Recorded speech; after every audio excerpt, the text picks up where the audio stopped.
Good evening friends, कैसे हो आप सब लोग। फ्रेंड्स, जैसा कि आप जानते हैं, मैंने आपसे पहले ही कहा था आरबीआई ग्रेड बी प्रीलिम्स 2020 की तैयारी सारी की सारी मैं आपको अपने चैनल पे कराऊंगी। उसी सीरीज के अंदर हमने आरबीआई ग्रेड बी प्रीलिम्स का 2017 का क्वेश्चन पेपर आज उठाया है। हम इसके इंडियन इकोनॉमी एंड इकोनॉमिक्स के सारे क्वेश्चन कवर करेंगे। इससे पहले हम 2018 और 19 के इंडियन इकोनॉमी एंड इकोनॉमिक्स से रिलेटेड सारे क्वेश्चन कवर कर चुके हैं, तो आप वो वीडियोस में जाके देख सकते हैं। इसी प्लेलिस्ट में वो वीडियोस हैं। चलिए आज का शुरू करते हैं। जैसा कि मैं आपको पहले भी बता चुकी हूँ कि ये जो सीरीज है ये UPSC, IAS, Indian economic services, UGC net economics के लिए बहुत इंपॉर्टेंट है। बैंकिंग अवेयरनेस के लिए एसबीआई पीओ के अंदर भी इसी टाइप के क्वेश्चंस आ जाते हैं। इनमें से कुछ क्वेश्चन ऐसे भी हैं जो यूपीएससी, आईएएस के क्वेश्चन पेपर में पूछती है। तो जो लोग भी जिस भी एग्जाम के अंदर इंडियन इकोनॉमी या बैंकिंग अवेयरनेस एक बड़ा पार्ट प्ले करती है, उनके लिए ये वीडियो बहुत इंपॉर्टेंट होता है। चलिए शुरू करते हैं आज पहले क्वेश्चन से। फर्स्ट क्वेश्चन है, dash provides liquidity for global financial system and capital market make up financial market. Question ये पूछ रहा है कि दिए गए ऑप्शंस में से ग्लोबल फाइनेंशियल सिस्टम के अंदर लिक्विडिटी इनमें से कौन सा मार्केट प्रोवाइड करता है। और साथ ही साथ क्वेश्चन ये भी बताता है कि जो कैपिटल मार्केट है वो फाइनेंशियल मार्केट प्रोवाइड करते हैं। देखिए, क्वेश्चन ने ऑलरेडी बता दिया कि capital market financial market provide करते हैं, और हमें ये जानना है कि इनमें से कौन सा वो मार्केट है जो लिक्विडिटी प्रोवाइड करता है। मतलब कैपिटल मार्केट तो नहीं होगा क्योंकि वो ऑलरेडी फाइनेंशियल मार्केट को बनाता है। तो लिक्विडिटी जो है वो बचे हुए ऑप्शंस में से होगा, या बी होगा, या सी होगा, या डी होगा। अब डेरिवेटिव मार्केट और share market, option B and D, वो कैपिटल मार्केट का ही एक सब पार्ट है। वो कैपिटल मार्केट की पेरिफेरी के अंदर ही आते हैं, अलग से कोई मार्केट नहीं है। जो मनी मार्केट होता है वो अपने आप में एक मार्केट अलग से है। कैपिटल मार्केट जो होता है वो लॉन्ग टर्म मार्केट होता है। मनी मार्केट जो होता है वो शॉर्ट टर्म मार्केट होता है। अप टू 1 ईयर तक उसके इंस्ट्रूमेंट काम करते हैं। यानी कि मनी मार्केट का कोई भी इंस्ट्रूमेंट है ना, वो 1 साल के अंदर तो एनकैश हो ही जाएगा।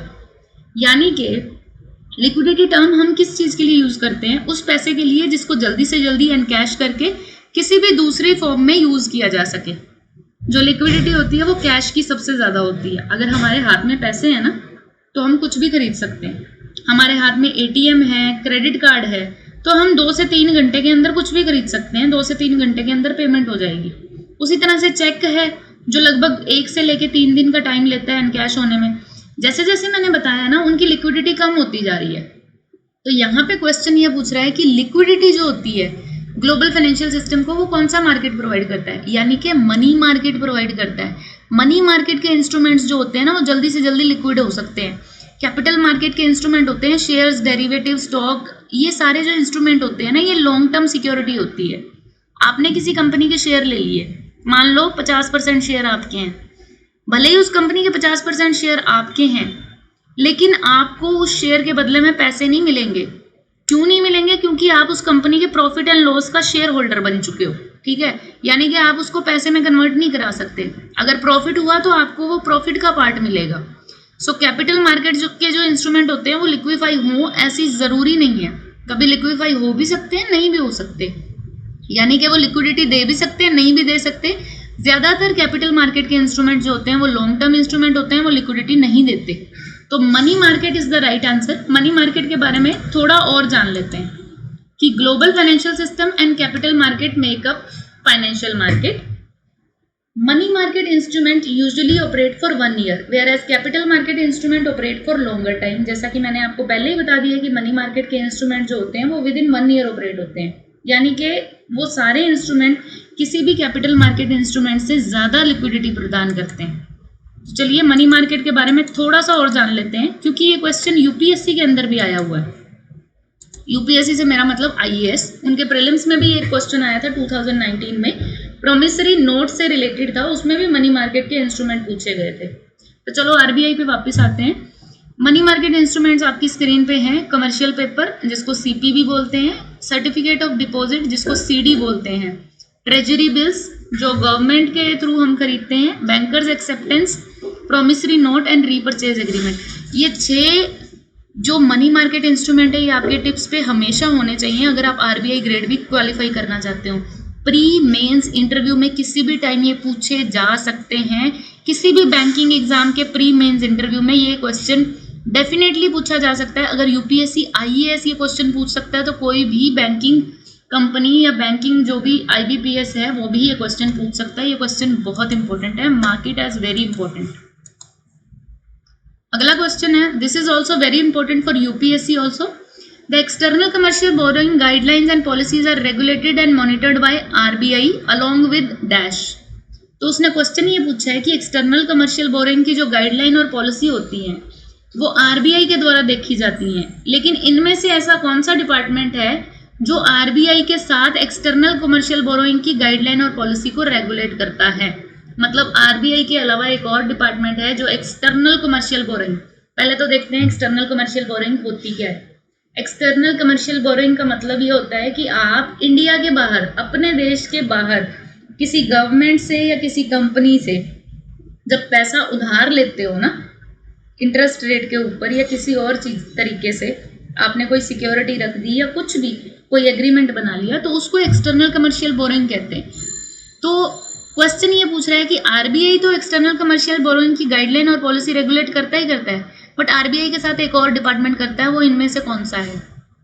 तो option A is department of economic affairs, option B department of revenue, option C department of investment and asset management, option D department of expenditure. ये सारे डिपार्टमेंट अगर आप ध्यान से देखोगे ना तो ये यूनियन फाइनेंस मिनिस्ट्री के डिपार्टमेंट है, चारों के चारों।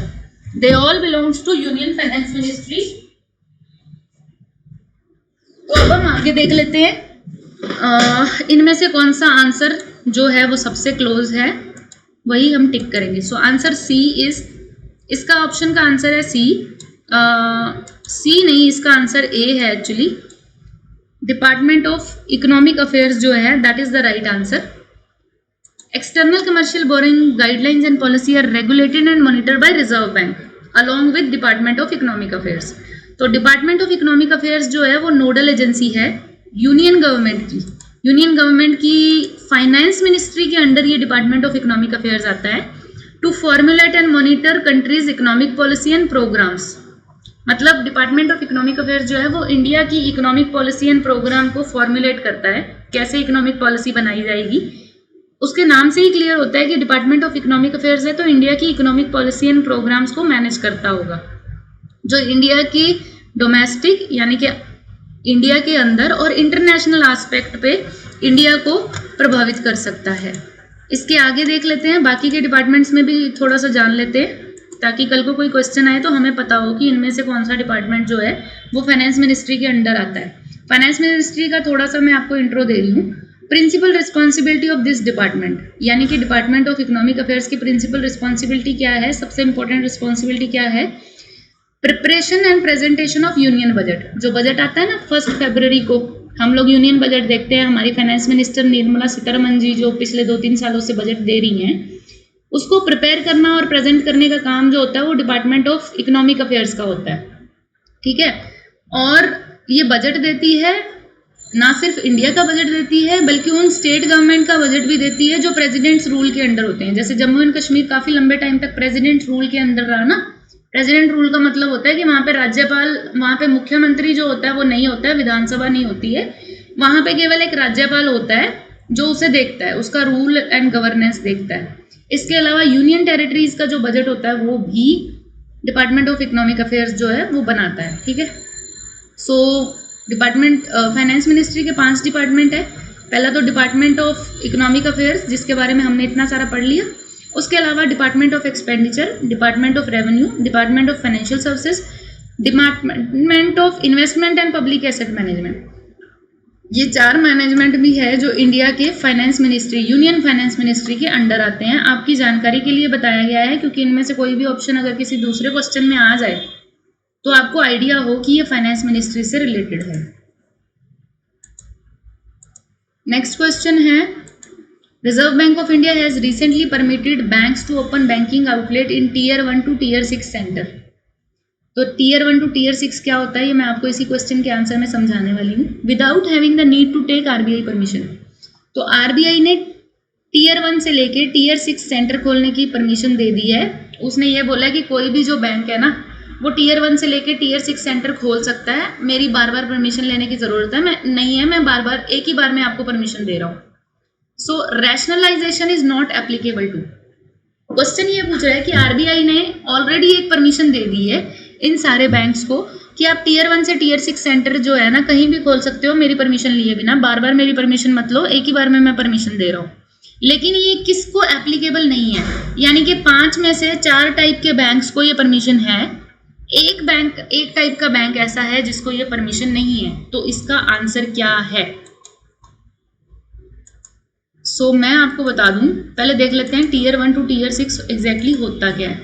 तो रिजर्व बैंक ने परमिशन दी है recently to open banking outlet in tier 1 to tier 6 without having the need to take RBI permission. This is not applicable to regional rural bank. अब ये क्यों एप्लीकेबल नहीं है, इसके आंसर में फर्दर देखते हैं। द रेगुलेटर यानी कि आरबीआई ने बोला है कि बैंक को 25% आउटलेट जो है ना वो अनबैंक्ड रूरल सेंटर में खोलने हैं। अनबैंक्ड रूरल सेंटर मतलब वो गांव के वो क्षेत्र, दूर दराज के वो क्षेत्र जहां पे बैंक्स नहीं होते। ठीक है, तो अभी देख लेते हैं टीयर 1 से टीयर 6 होता क्या है। टीयर 1 के अंदर मेट्रो सिटी जैसे दिल्ली, मुंबई, कोलकाता, चेन्नई और अर्बन सेंटर बड़े बड़े शहर जैसे अमृतसर, चंडीगढ़ और विशाखापट्टनम, इधर यूपी के अंदर लखनऊ, आगरा, ये अर्बन सेंटर हो गए। और टीयर 2, टीयर 3 और टीयर 4 के अंदर सेमी अर्बन सेंटर हो गए, यानी कि जो इंडिया की तहसील वगैरह होती है, जहाँ पे एक प्रॉपर तहसील होती है, पंचायत समिति होती है, वो जो है वो सेमी अर्बन क्षेत्र आ गए। और टीयर 5 और टीयर 6 जो होते हैं वो रूरल सेंटर होते हैं। तो क्वेश्चन का जो पूछा गया है उसका मतलब ये है कि टीयर 1 से लेके टीयर 6 जो सेंटर है, जो मेट्रो सिटी में आते हैं, शहरी क्षेत्र में आते हैं, सेमी अर्बन सिटी में आते हैं या रूरल सेंटर में होते हैं, वहां पर सब तरह के बैंक्स जो हैं वो अपने बैंकिंग आउटलेट खोल सकते हैं। केवल रीजनल रूरल बैंक नहीं खोल सकते। और जो बैंकिंग आउटलेट खुलेंगे उनमें से 25% जो है वो अनबैंक्ड रूरल सेंटर में आएंगे। ठीक है, तो ये थोड़ा सा इसको ध्यान में रखिएगा, ये आपसे इंटरव्यू में पूछा जा सकता है। So next question, the ease of doing business index is an index proposed by dash. अच्छा, ईज ऑफ डूइंग बिजनेस इतना ज़्यादा इसलिए चल रहा है आजकल क्योंकि इंडिया की रैंकिंग जो है ना वो ईज ऑफ डूइंग बिजनेस में बार बार इंप्रूव हो रही है पिछले 4-5 साल से। तो इनमें से कौन सा वो ऑर्गेनाइजेशन है जो ईज ऑफ डूइंग बिजनेस जिसने इंडेक्स प्रपोज किया है? तो the answer is E world bank. आगे थोड़ा सा और देख लेते हैं ease of doing business exactly है क्या। तो ईज ऑफ डूइंग बिजनेस क्यों इसने पूछा, वैसे ये दुनिया भर का इंडेक्स है, इसमें 190 कंट्री पार्ट लेते हैं। तो वर्ल्ड बैंक जो है वो ऑल ओवर द वर्ल्ड इस इंडेक्स को रिलीज करता है। तो इंडिया ने 2016 में 130 रैंक लिया था, 2017 में इसने 100 रैंक लिया था। पहली बार इंडिया ने कई सालों में पहली बार सीधा 30 रैंक जंप करके 100 पे आ गया था। पूरे इंडिया के लिए एक बड़ी न्यूज़ थी, इसलिए आरबीआई ने 2017 में ये क्वेश्चन पूछ लिया था। उसके बाद इंडिया ने और प्रोग्रेस करी और 23 रैंक उछल कर आके 77 पे आ गया 2018 में, ये भी एक बड़ी न्यूज़ बन गई। 2019 की रैंकिंग के अकॉर्डिंग इसका रैंक 63 हो गया है, यानी कि इंडिया 130 से 63 पे आ गया है केवल 4 सालों में। तो ये और भी एक बहुत इंपॉर्टेंट सा क्वेश्चन बन जाता है, आरबीआई इस साल भी पूछ सकती है कि इंडिया का रैंक क्या है। ठीक है, चलिए नेक्स्ट क्वेश्चन पे चलते हैं। The working and activity of NBFC, NBFC का मतलब होता है non bank finance company, are registered by the reserve bank of India. तो पहले तो उसने यही बता दिया कि जो नॉन बैंक फाइनेंस कंपनीज होती हैं ना सारी की सारी, वो उनकी वर्किंग और एक्टिविटी रजिस्टर करता है reserve bank of India.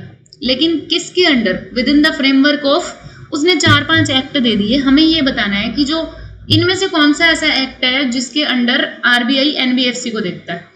First option है reserve bank of India act 1934। अगर आप लोगों में से किसी का गैस मारने का मन हो ना तो बस ये ध्यान दे देना कि आरबीआई का जो फ्रेमवर्क होगा ना वो आरबीआई एक्ट के अंडर काम करता है। आरबीआई एक्ट जो है 1934 में आया था, इसी एक्ट के अंदर खुद आरबीआई बैंक को 1935 में एस्टेब्लिश किया गया था। फर्स्ट सेंटर इसका 1935 में खुला था जब हम आज़ाद भी नहीं हुए थे। तो जितने भी आरबीआई के रूल्स एंड रेगुलेशन होते हैं ना मैक्सिमम आरबीआई एक्ट के अंडर हैं, यानी कि उस एक्ट के अंदर 1934 में ही ये इस्टेब्लिश कर दिया गया था कि जो नॉन बैंक फाइनेंस कंपनीज हैं वो आरबीआई ही उनको देखेगा। मतलब इंडिया के सारे बैंक भी आरबीआई देखेगा और नॉन बैंक फाइनेंस कंपनी भी आरबीआई ही देखेगा। तो ये इसका आंसर है, आंसर इज ए। तो आज मैंने आपको 5 क्वेश्चन करवा दिए 2017 के पेपर के और I hope you enjoyed it. And अगले वीडियो में आपको और 5 क्वेश्चन दूंगी। फ्रेंड्स पहले मैं 10 क्वेश्चन देती थी, लेकिन वो वीडियो काफ़ी लंबा हो जाता था। आप में से कईयों को देखने का टाइम नहीं मिलता है, या कुछ लोग तैयारी कर रहे हैं ऑलरेडी। तो मैं ये 5 क्वेश्चन का वीडियो बना रही हूँ, जो 10 से 15 मिनट में खत्म हो जाएगा और आपको समझ में भी आ जाएगा, और आपके लिए वीडियोस देखने भी आसान हो जाएंगे। किसी भी टाइम अगर आपके पास 10-15 मिनट है, केवल एक वीडियो को खोलिए और रिवाइज कर लीजिए, ठीक है। तो अगर आपको ये वीडियो पसंद आए तो चैनल को लाइक, शेयर और सब्सक्राइब जरूर कीजिए। इस चैनल को आगे शेयर कीजिए, इस वीडियो को आगे शेयर कीजिए। क्या पता किसको इसकी नॉलेज की ज़रूरत हो। नॉलेज बांटने से हमेशा बढ़ती है। एंड मुझे कमेंट सेक्शन में बताइए अगर आप इसमें कुछ इम्प्रूवमेंट चाहते हैं, कुछ किसी को नया कोई पेपर ऐड कराना है जो इंडियन इकोनॉमी से रिलेटेड है, हम उसे भी एक्सप्लेन कर देंगे। बहुत ही जल्द मैं यूपीएससी IAS की एक इंडियन इकोनॉमी सीरीज़ लेके आने वाली हूँ, क्योंकि यूपीएससी का एग्ज़ाम भी अब यूपीएससी अक्टूबर के अंदर लेने वाली है। तो मैं IAS के क्वेश्चन पेपर को भी लेके आने वाली हूँ, ये लास्ट 5 ईयर के क्वेश्चन पेपर RBI के ख़त्म होने के बाद, ठीक है। तो जो लोग IAS की तैयारी कर रहे हैं वो भी इस चैनल से लाभ उठा सकते हैं। Thank you so much. आज के लिए मुझे इजाज़त दीजिए। कल नए 5 क्वेश्चन लेकर मैं फिर से हाजिर होती हूँ। Thank you so much.